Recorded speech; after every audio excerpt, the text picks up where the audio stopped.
আসসালামু আলাইকুম। খামখেয়ালি ফুড রেসিপিতে আপনাদের সকলকে স্বাগত আর অনেক ভালোবাসা। তো আজকে আমি নিয়েছি কলমি শাক ভাজা। তো দেখুন কত সুন্দর হয়েছে আর খেতেও টেস্টি। তো চলুন কিভাবে বানাচ্ছি সেটা জেনে নেওয়া যাক। তো এখানে আমি কলমি শাকগুলো কুচি করে কেটে নিয়েছি। তারপর কড়াই বসিয়ে দিয়ে দিলাম কালো জিরে ফোড়ন আর দিয়ে দেবো শুকনো লঙ্কা দুটো।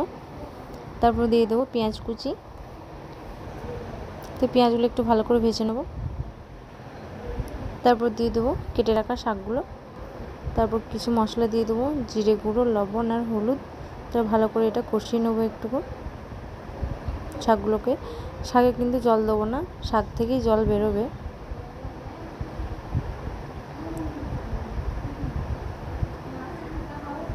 তো ভালো করে নাড়াচাড়া করে নেবো।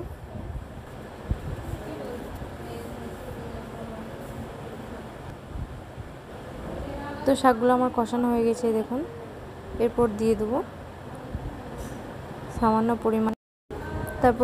সামান্য পরিমাণে মসুর ডাল। মসুর ডালটা বেশি সেদ্ধ করব না, আর এতে জলও দেবো না, শাকে যেটুকু জল আছে ওতেই হয়ে যাবে। তো এরপর আমি ঢাকা দিয়ে দেবো সেদ্ধ করার জন্য মসুর ডালটা। তো এখানে হয়ে গেছে আমার শাকটা। এরপর ওপর থেকে ছড়িয়ে দিলাম পোস্তর দানা কিছু। তো এরপর আমি এটা নামিয়ে নেবো একটা প্লেটে। এটা আমার শাকটা ভাজা হয়ে গেছে। তো এই দেখুন কত সুন্দর হয়েছে, গরম গরম ভাতের সাথে দারুণ লাগবে। যদি ভিডিওটা ভালো লাগে তাহলে একটা লাইক, কমেন্ট, চ্যানেলটা সাবস্ক্রাইব করবেন। Thank you.